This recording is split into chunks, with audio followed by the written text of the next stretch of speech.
welcome to Gouldian Junction, and welcome to the January update. A lot's been happening this month as I've had some motivation to work on my layout. So before we get into it, I'd like to say a big thanks to any new subscribers and any previous subscribers, and thanks a lot for all your support. But anyway, let's get on with it. This month I put out some videos for building the river. I've been working on this corner section of the layout, as I've explained in my building the river videos that I've been putting out.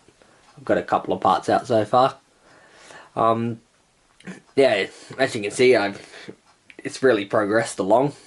I'm not too sure where I'm up to with the videos. I've been trying to get them out as quickly as possible with what I've been doing on it. So I've been doing this river. It's probably taken a little bit of time. It's looking quite good. I'm pretty pleased with it. I'm up to the point that I'm just still got to do this road over here on the left. Before I do that, I have to fix this section here. I'll explain shortly more about that. Yeah, so at the moment I've just started painting the base of the river, painting it black. Then I'm going to just put some blending through and stuff like that. But I'll explain more in the building the river scene on how I do that. So yeah, this month I've been doing the river. It's been quite a good project so far. Quite enjoyable. So that's one part of my January that I've been up to.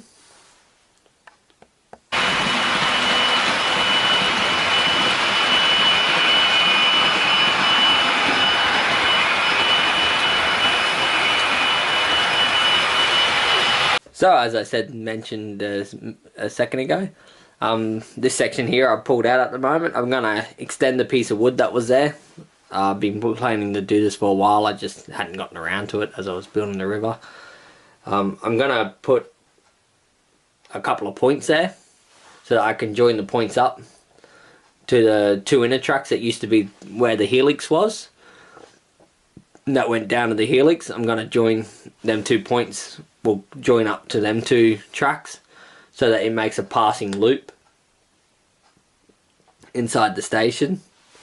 So also in January, while I've been doing that, I've actually mentioned before that I wanted to lower the section and try to level it out a bit more, because it was before, if you might have seen in the video, it kind of like slant down when I had the helix, and I had kind of like twisted the wood under force by using steel rods and stuff like that, and like the wood was really a little bit twisted. But I've straightened some of the wood out by just taking that twist out, and my plan is to screw a frame now just around it all and just to frame it up so that it's a bit more solid. Because I have no more tracks down on the bottom level really at the moment. I have a little bit of tracks that was the old part where it come out from the helix and stuff. I'm not too sure what I'm going to do with this yet. I'm just leaving it there. I'm thinking of making it into one and putting a little suburban station down here, just a backwards and forwards thing, but at the moment I'm not even concentrating on it. It's for future Shane to worry about. So yeah, anyway, this month I've redone all the sections, so I've took all this away. I took all the extra piece of wood away and all the way through the station, all the way to the other end. Before, I'll explain here, before in this gap, I actually had the wood turned this way, so it was approximately about 1 inch higher, the layout was on this side than the other side. When I remodeled the other side, originally it was all level, but then when I remodeled the other side, I didn't raise it up as high, because I had plans to lower this side down, as it's such a huge gap underneath. I don't need that much gap now. I originally had a lot of gap for point motors, clearance and all that stuff, and any wires that would hang down as I'd have trains underneath parked. But now that I've done away with that fiddle yard and I'm not so concerned about it, I'm not really concerned about storing so many trains on the actual board. I'll just store them in the boxes as I've mentioned, I'm planning on moving eventually, so I'll just pull them in and out of the boxes as I need be when I decide to run certain trains. But yeah, so this has taken a little bit of time just to redo this and reconfigure it down. I had to cut the wires here for the signals. I've got to rewire them back up. You know, I cut them when I took the helix out. So it's been quite a lot of work actually, just to organise this. And now, in January now, I'm going to fix this. As we're in about the middle of January at the moment, probably this weekend, I will probably organise to fix that board up there and widen the board. And the board's probably going to come to where the wood ends down the bottom, roughly, and I'm going to just make it all flat and paint it and make it nice. And my plan is to try, before January's finished, I want to try finish this corner here where the tunnel starts, where the city or the town scene will be on top. I want to get to that point where, from there, where you can see the wood's missing and where it starts. I want to fill that in and try to paint it and try to like clean up the edge along here so that it looks like it's finished, you know, after I build the road in there. So I want to kind of finish the corner off and paint it and make it look nice so that this corner is like more or less finished. The only thing I have left to do on the river is just put some trees in and stuff and actually fill the water in, which at the moment I'm trying to work the calculations out on the Woodland Scenic Deep Pour, how much water I need and stuff, and at the moment it says I need 6 or 7 packers, which is going to cost me probably about 150 pounds roughly. And I just, at the moment, I'm going to see if there's other cheaper options. I've heard you can buy other resins that are cheaper to buy to mix up for water and stuff, so I'm going to look into that and see what my options are before I go and spend 150 pounds just on water. You know, that, like I say, this is only a temporary layout now as I'm planning on moving, so this is, I built this for an experience and to try improve my skills more or less, you know. But anyway, enough raveling on there. I'll show you what else I've been up to. So as you might see, it's the new Hornby Inner City HST that they released last year. I think it was around August or something they released it. I purchased this probably in October last year. I've had it sitting in a box. I finally pulled it out over Christmas and got it running and finally can have some sound on the layout. I'm not a big fan of sound, but I want to try out a little bit of sound more for the listeners than myself. Most listeners tend to like to listen to sound I see, so yeah, for me it's not a big deal. But yeah, so with that I've also had to purchase some coaches. As a lot of people would know, Hatton's sold out of the second class and the first class inner city coaches, the Mark III's, but I've managed to hunt a few down actually. So I've hunted down 2 first class and 2 second class ones. Paid probably a little bit more than what Hatton's had them out for, but you know, it was only a couple of pounds more, so it wasn't so bad. So that month in January I have purchased 4 new coaches, plus some other coaches I've also purchased and some other wagons and stuff. So I've had a little bit of a, as we've had Christmas too, I also got given some coaches and a new class 47 as well, so I've got that stored in the box at the moment as I need to get decoders for them. And this time around, instead of spending money, I normally buy the ESU decoders, which where I live I normally just buy them from the local hobby shop. They cost me about £40 equivalent to, roughly, maybe 35 to 40 pounds equivalent to here in Sweden, so they're quite expensive. So this time around I thought I'm just gonna bite the bullet and I'm gonna buy sound decoders, and 2 decoders is like 1 sound decoder nearly off eBay. So I figured that I bite the bullet this month and I might buy some sound decoders in the coming months, and I'll just wait before I run them trains. Like I said, mainly for the fans on YouTube that want to listen to the class 47s and class 50 and whatever else that runs, and I can have some sound in the videos as well. Added a little bit of extra interest. So yeah. I'll also show you what else I've been up to.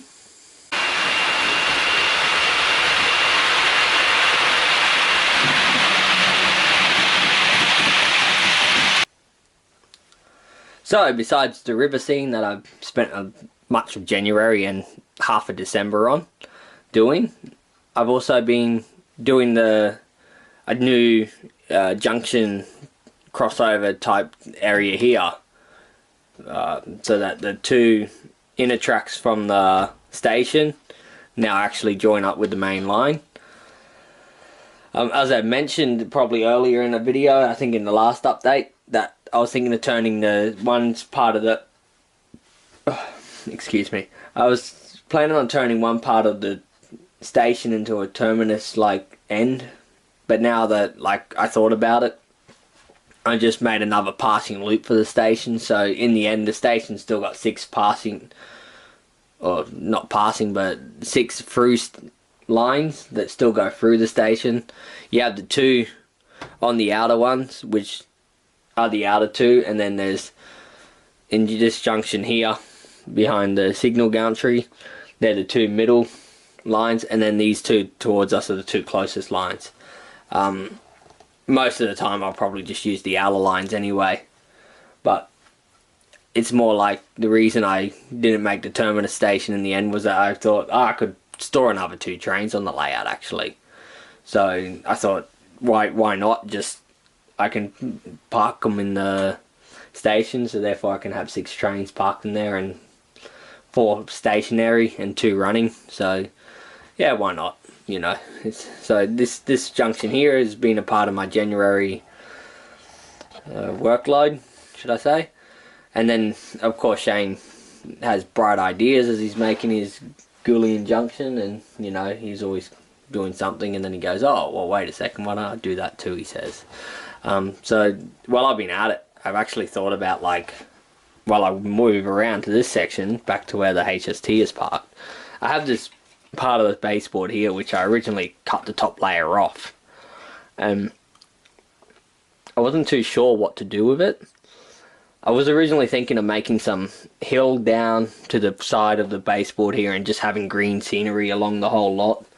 I also thought about continuing the river along this section here, so that the river went along where there's bridges, that the river would kind of flow along here and make it more scenic area, and then I would have the river would be up against the stonework here.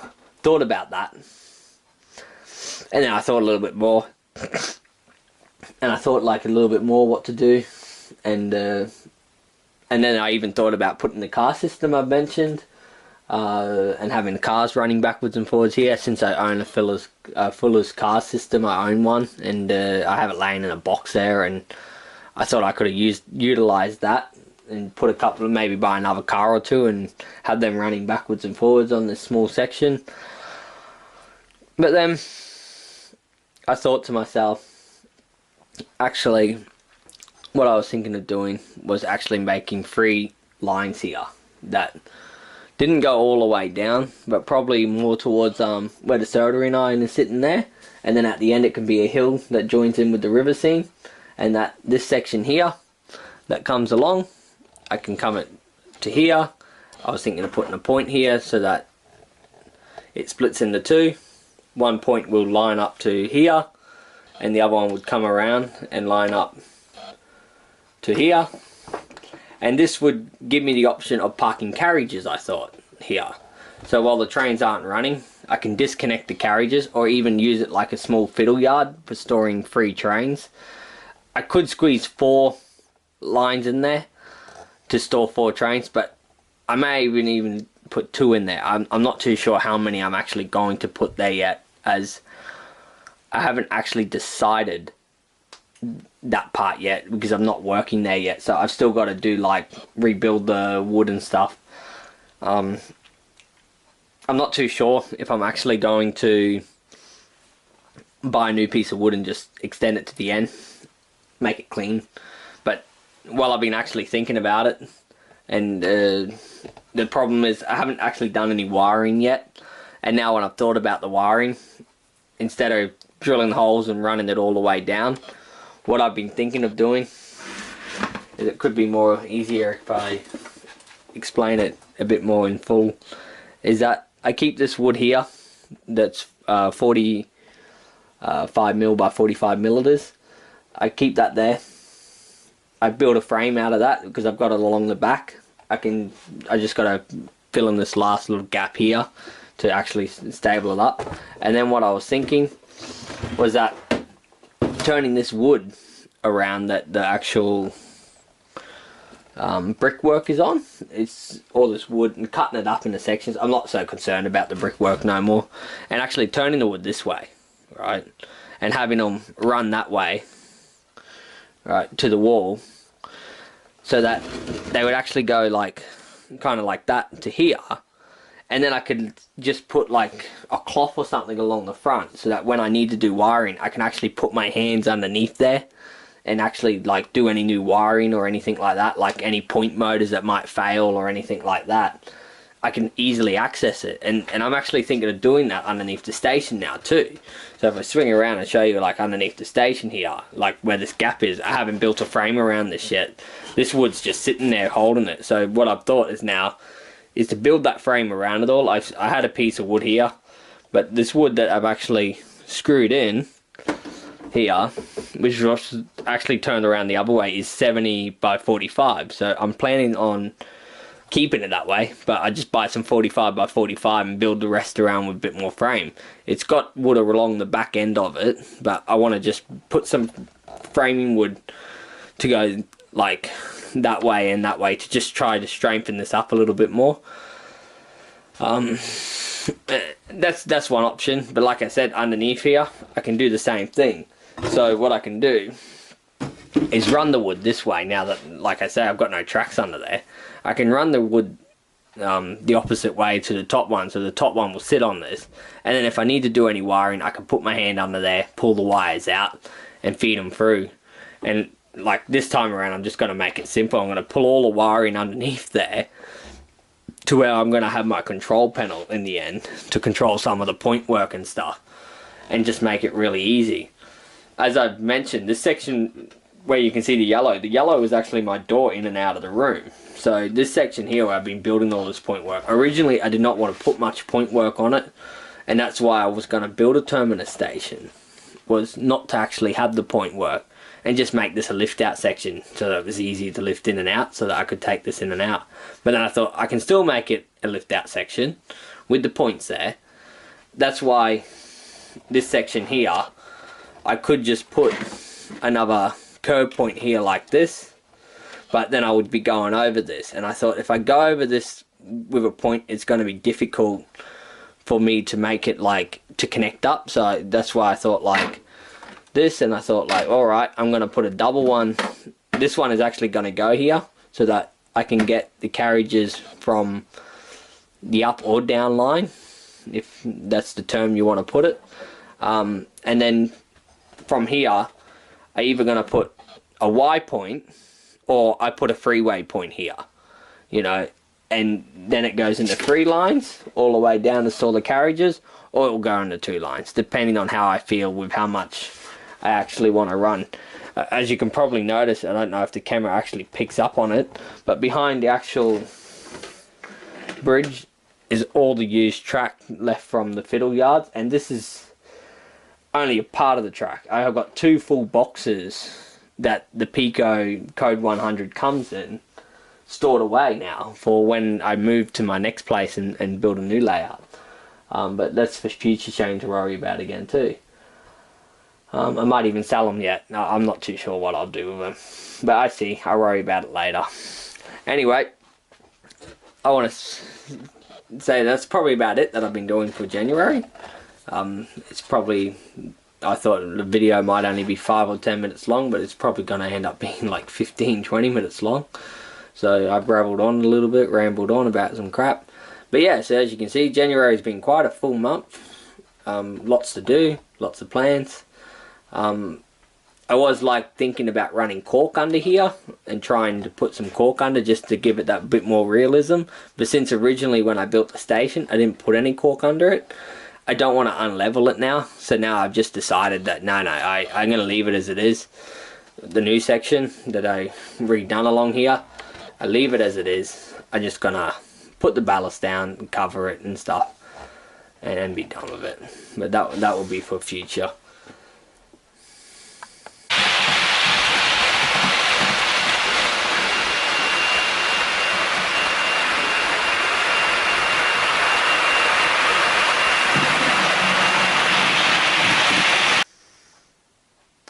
That will probably do for the January update. I want to say a big thanks to all subscribers, all new subscribers and any old subscribers.